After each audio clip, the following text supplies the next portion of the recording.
Greetings and welcome back to the Galley of the Sun. You have seen us make our own dry-aged steaks. You've seen us take the bark from that steaks, the pellicile, and use that to make our own aged ground beef. You've seen us make our own sausages, Italian sausage, bratwursts, our own hot dogs, chorizo. You've also seen us make our own bacon. Well, we're not done. So today we're going to make our own pastrami. Growing up in the Midwest in the 70s and 80s, it was very common for me to have a lunch meat sandwich for lunch. And my favorite was always the pastrami. Now we'll fast forward many years. I was in the Navy, I was over in Hawaii, and I was eating at Dixie's Barbecue. And I was just starting to develop my love for barbecue. I saw something they had on the menu and it intrigued me.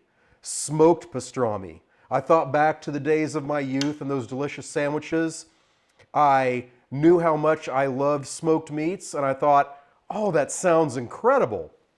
I ordered it and yeah, absolutely, it was good. And that's when I decided I need to figure out how to make my own pastrami. When I did a little bit of research, I found the errors of my ways. All pastrami is smoked. So what you do is you take a brisket and then you brine that for several days. And that's what we're about to do here. Well, if you do that, you take that meat and then you boil it, what you have is corned beef. But if you take that meat, you brine it, and then you put a rub on it, and then you smoke it, then you have pastrami. So yeah, all pastrami is smoked. Now, we've done this recipe several times. It is a variation of the one that is on AmazingRibs.com. This is supposed to be very similar to what they serve at Katz's Deli, a very famed deli in New York City. If you saw When Harry Met Sally, where Meg Ryan has the famous scene, that was in Katz's Deli. During my naval career, I had the honor of serving with Mel Smith, who grew up in the area. He had ate at Katz's Deli before. So I made this recipe, took some into him, and he said, yep, that's absolutely it. You nailed it. So today we're going to do it for you. The first step is, well, today is Saturday. I want to have this pastrami next Sunday.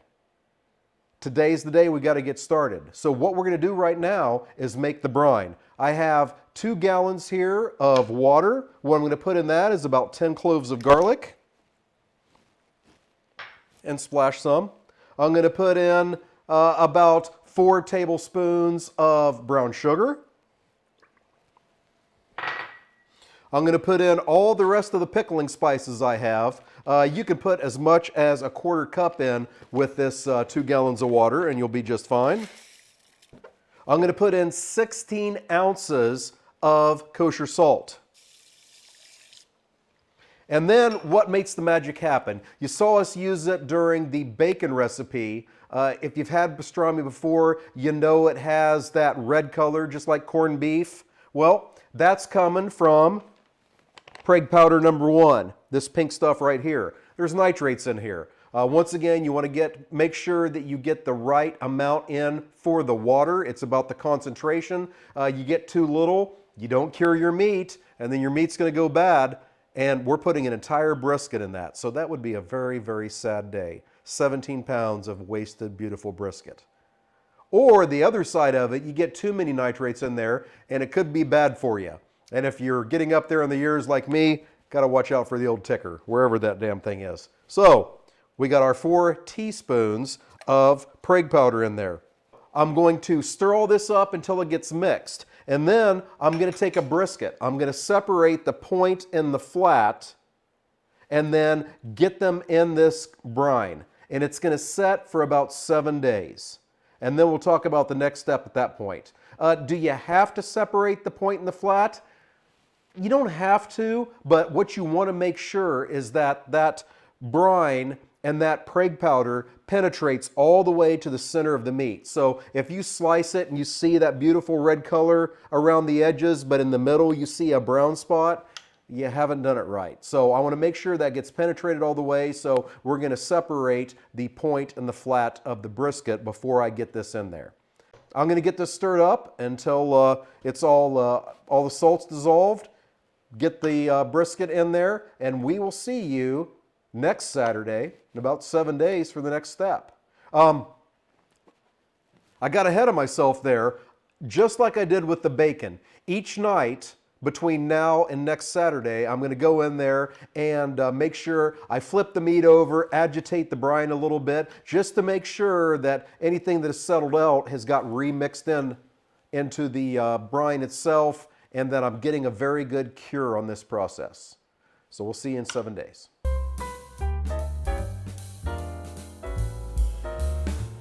So last Saturday, we made the brine for our pastrami, and we got our brisket into the brine. Way back when, 7 days ago, that piece of meat was just a mild-mannered brisket. Now, it is about to become either corned beef at this point, or it could become pastrami. So both of them are prepared the same way. The difference is, if we wanted to make this corned beef, then we would take this, do the next step I'm about to do, and then we would boil it, and we would have corned beef. But we're not going that route. We're going the pastrami route. So tonight, what I need to do is drain off this brine, then we'll get the meat and rinse out this container, then we'll get the meat back in the container and fill it back up with water. If your water quality is not real good, use distilled water. I'm using water from my RO system. But what we're trying to do at this point is, this has been sitting in a brine, so a salt bath, for about 7 days. So right now, yeah, the meat is pretty damn salty. We want to take some of that salt back out of the meat. So by putting a bunch of water around the meat that has a very, very low salt content, that salt's going to start drawing out of the meat until it equalizes with the water, reducing the saltiness. As I said before, tonight is Friday. We plan to smoke this on Sunday. So we've got a step to do today and a step to do tomorrow. I'm going to get that brine drained off and then show you how the meat's looking right now.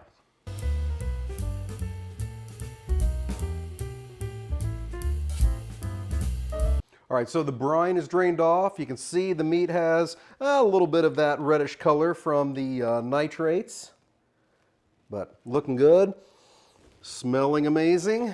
So back into our container, and then we're gonna get that covered with water. Yep, just enough to cover it. This is a very important step. You saw us do it with the bacon also. The bacon, because it was so much of a thinner cut, I was able to pour the water in, let it set for about an hour, drain the water off, refill that with fresh water, do that one more time. So it took about 2 hours to get the bacon good and desalinated, if you will. And it came out fantastic. We've been using it like crazy. This cut is a bit thicker, so we're going to let this sit in this fresh water overnight, and then tomorrow we'll do one more step before Sunday smoking.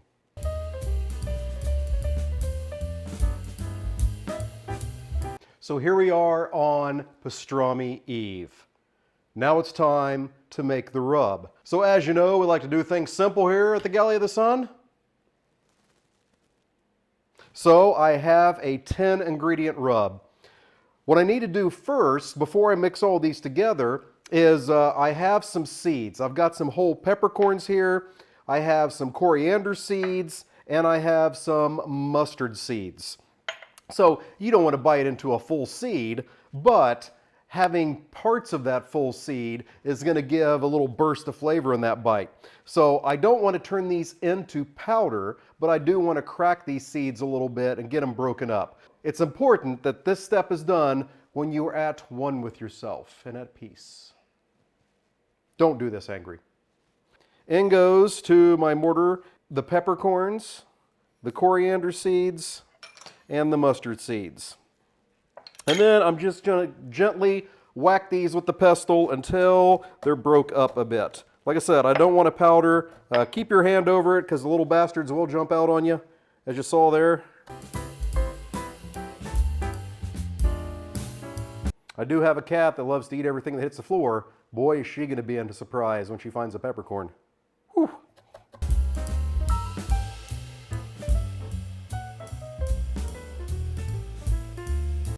All right, I got those where I want them. So into my bowl here, and then we add all the rest of the ingredients and mix them up. Coarsely ground black pepper, coriander powder, brown sugar, smoked paprika,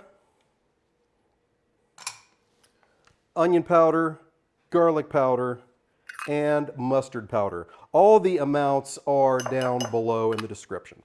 Get yourselves a spoon, get that mixed up. All right, time to go get the pastrami. All righty, got my pastrami.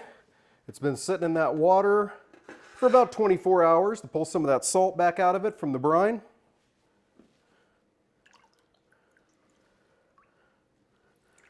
Gonna take that out, let the water run off of it as best we can, get it laid on our paper towels here, and we'll get the sides dried.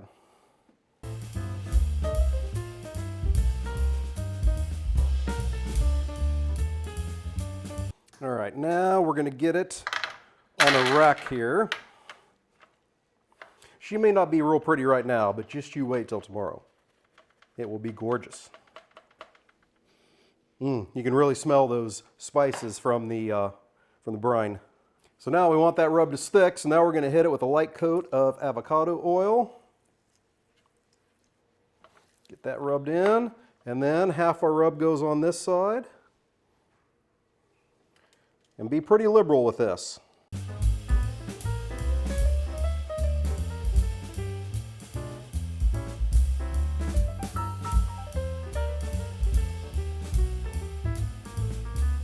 Okay, now I'm going to let that set for about 5 minutes, let that tack up a little bit, then we'll flip it and get the other side done. And the same process on the other side. Wet down here with some avocado oil. Good. And the rest of our rub.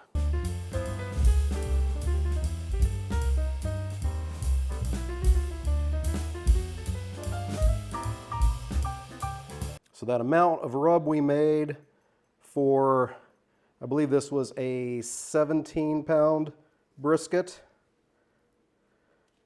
was just about the right amount. Don't waste any. Get that all spread out, rubbed in.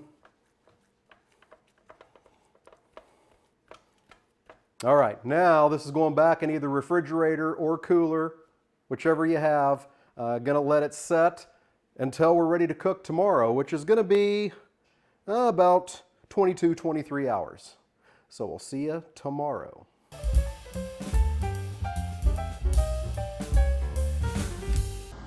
So the day is finally here. It is pastrami day.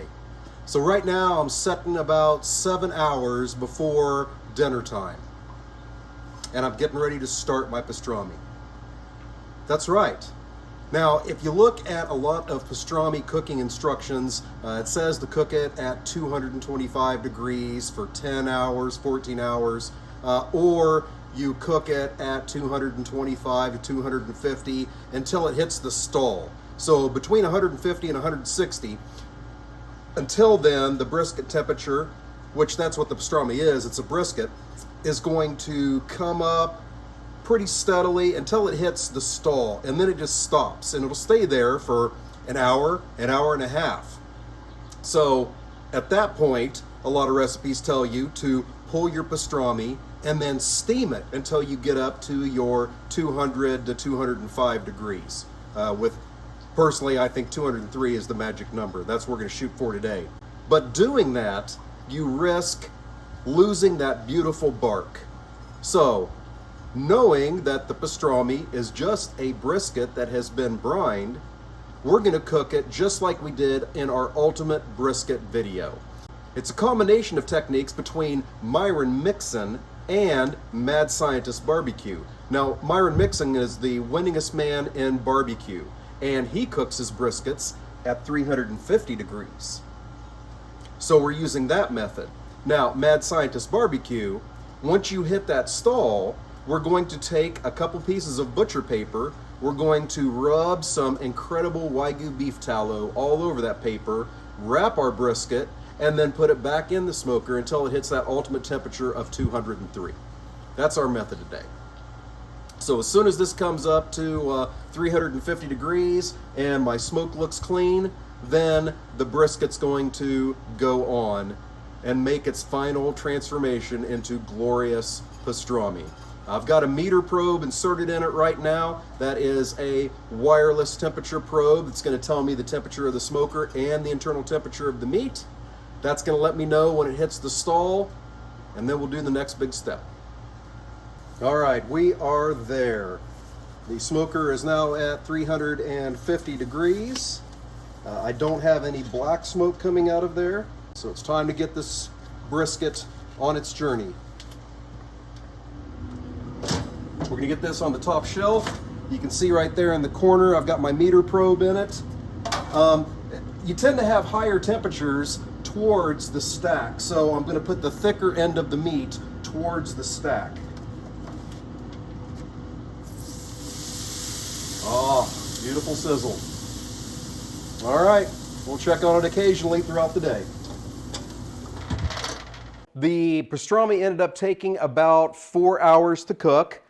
Now it's time for dinner, and let's get this sliced. So after it got done cooking, put it in a cooler, just like we did on our ultimate brisket video, and let it set there. It is still piping hot. So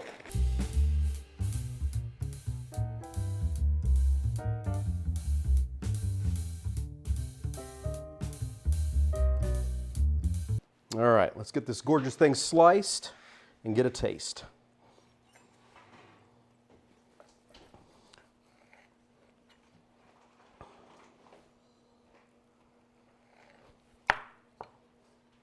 So we talked about before, the nitrates give it that red color, just like bacon. It is absolutely gorgeous.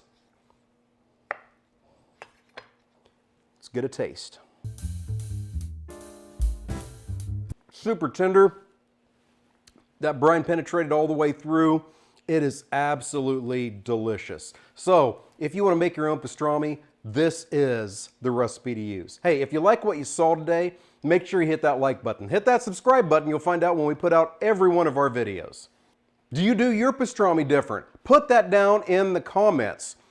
We're going to be using this today for, some people are going to eat it just like it is. Some people are going to make Reubens out of it. We have an upcoming special about snacks for the big game. I have some plans for that. There's a ton of things you can use it for. So I hope you enjoyed what you saw. We will see you next time. Until then, fair winds and following seas.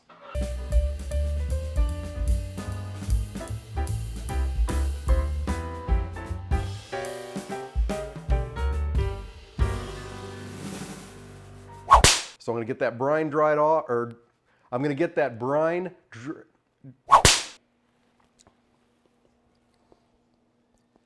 I had something else I wanted to say. I can't remember. So anyway, hey.